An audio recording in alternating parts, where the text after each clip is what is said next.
So I'm going to play again how you copy and paste in a special way.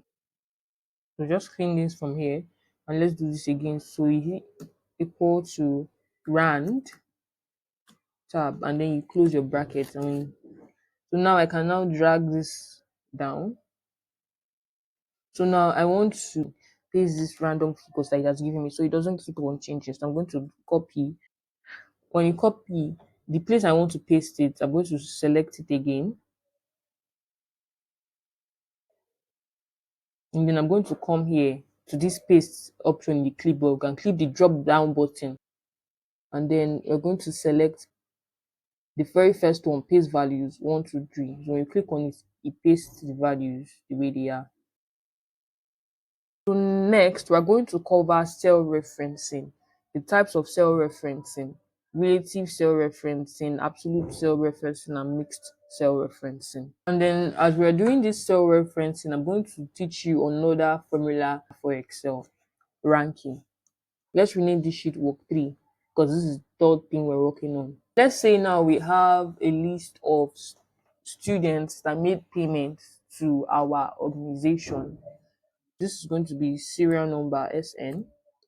So now this is just going to be 1, 2, and then we're going to extend it to 10. And then let's call this next column students matric number.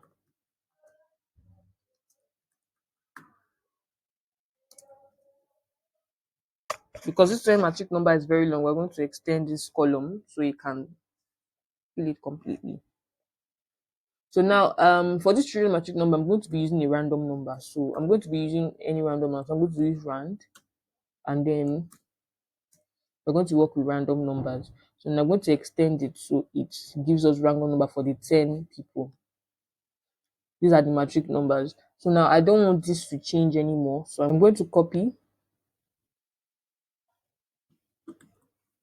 Then I'm going to come here, click my drop down, paste special, and then values 1, 2, 3. Paste values, and then 1, 2, 3. Click on values, and it pastes it. So this way it doesn't change anymore. Then the next thing I'm going to do is payment. So now I want to get the money that they paid. So let's say I'm going to use any random number. We're just working with random values here because this is a teaching. But in a real life situation, they will probably give you the figures. The data will probably might have been entered already into the Excel sheet, or you might be the one that will have to enter the data yourself. So now I want to use random figures between 5,000 to 10,000. Closing my bracket, and then I can now drag this down. So just like I did the previous one, I don't want these values, these random figures to change.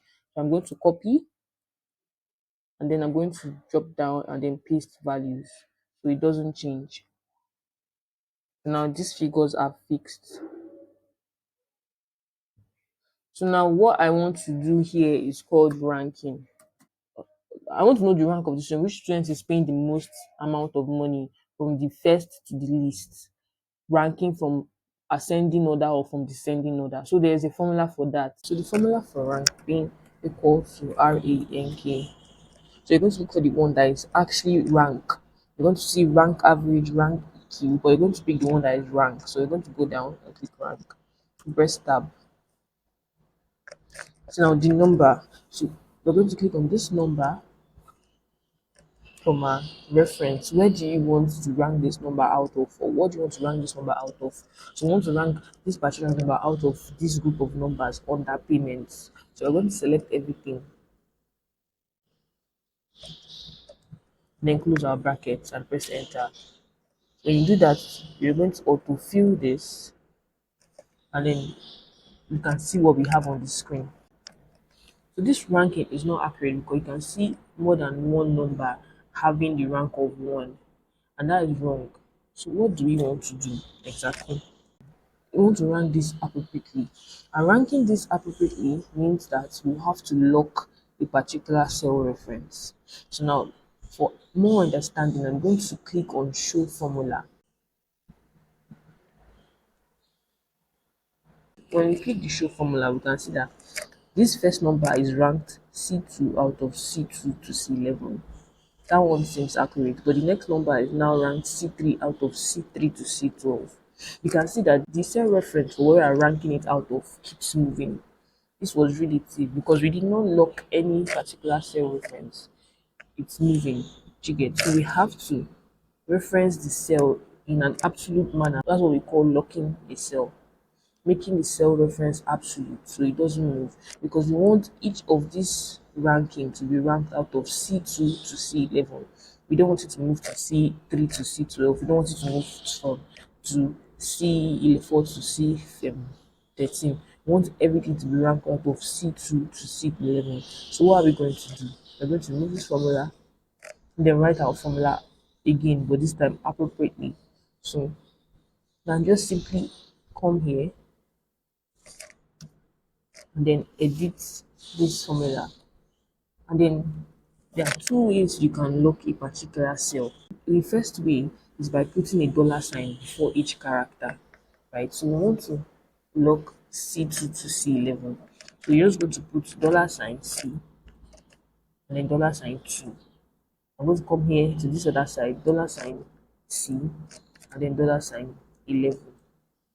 Then you're going to come back and close the bracket.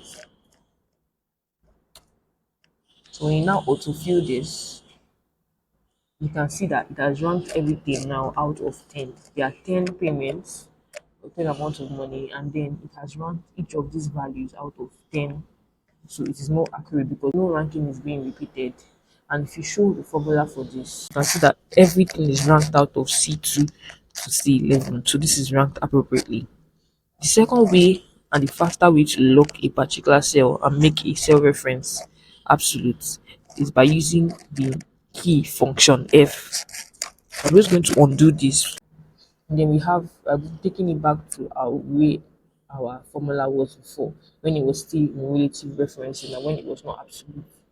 So now I'm going to edit the first one, and instead of putting dollar sign, I'm just going to select the part of the formula I want to lock and make absolute, and then I'm going to press function F4. So on some computers, you have to press the function key and the F4 key, but on some other computers, you just have to press F4. So for my computer, I had to press function F4. So you have to find out which key it is in your computer, but we'll make sure generally it is the F4 key.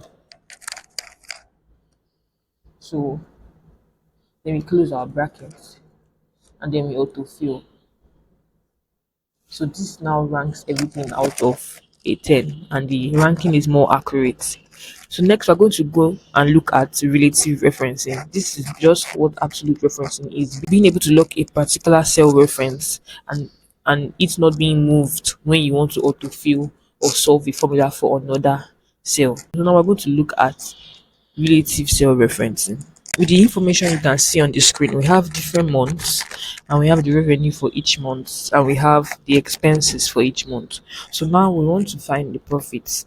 And we know that the profit is equal to the revenue minus the expense. So we're just going to do that for the first cell, equal to the revenue for January minus the expense for January. And we're going to press enter. It gives us the profit for January. So now, relative cell referencing is just allowing it to be relative. So the normal way you autofill a particular formula on Excel, that's the way you do it in this sense. Normal autofilling of a formula without locking any cell is called relative referencing because it allows the Excel to automatically pick the next box after that particular box. So I'm just going to tap autofill and it fills everything. So if you click on show formula, we can see the formula that we used. So now the very first formula is showing B3 minus C3, and then relatively for the next cell it picked B4 minus C4. Relatively for the next cell it picked B5 minus C5. So it just allows you to use the next cells after each other, makes it relative. You don't lock any cell, you don't want it to maintain any particular cell reference. The Excel uses itself to automatically switch to the next cell and make the solving accurate. That's all for relative referencing. So when you have a data like this, depending on what you are asked or depending on what is given to you, you can go further to even find the average profit or find the minimum profit, the maximum profit, the total profit, whatever it is. These are just these simple basic formulas in Excel.